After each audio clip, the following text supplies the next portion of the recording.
Si tu maîtrises ces 5 compétences, je ne te promets pas que tu vas devenir riche instantanément, mais je peux te garantir que tu ne seras plus jamais pauvre.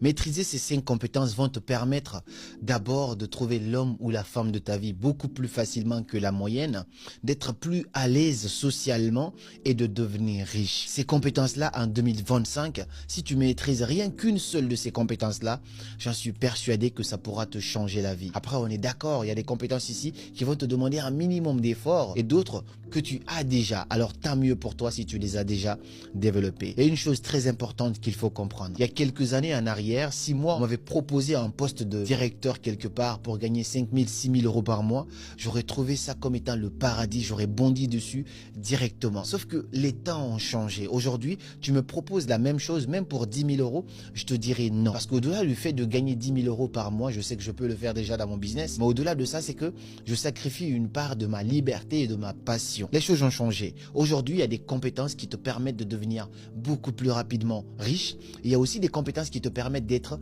libre.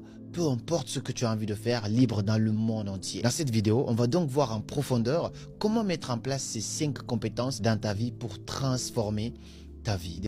Et donc, sans plus tarder, la première compétence ici, mais vraiment par expérience, que tu peux développer pour transformer ta vie en 2025, avoir la relation de tes rêves, avoir le job de tes rêves ou le business de tes rêves et être à l'aise, libre financièrement, c'est d'avoir de grandes ambitions, la capacité de rêver grand.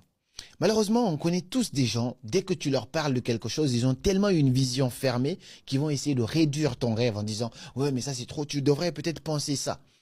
Ces gens-là ne pourront pas accomplir grand chose parce qu'ils sont toujours dans une philosophie de pessimiste. Tu connais aussi des gens, quand tu leur dis, en fait, j'ai envie de faire 100 000 abonnés, ils vont te dire, mais c'est petit, 100 000, tu peux faire 200 000. Moi, par exemple, lorsque je devais faire ma conférence, quand j'ai dit au tonton Lamine Guirassi en disant, ouais, on va prendre le palais du peuple, on a envie de casser la baraque, on va faire 2000 places. Il dit, mais carrément, à ton stade, tu peux carrément faire un stade.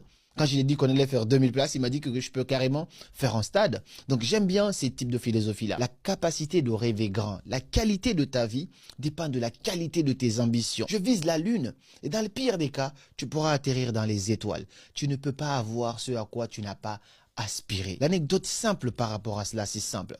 Récemment, j'ai investi beaucoup d'argent dans mon business. Beaucoup d'argent dans mon agence de marketing, dans ce local que vous voyez ainsi de suite. Plus de 15 000 euros. Et à un moment donné, j'ai commencé à me remettre en question parce que c'était quand même pas mal d'argent qui est sorti. Et aussi, les charges ont augmenté parce qu'il faut payer le local, ainsi de suite, chaque mois.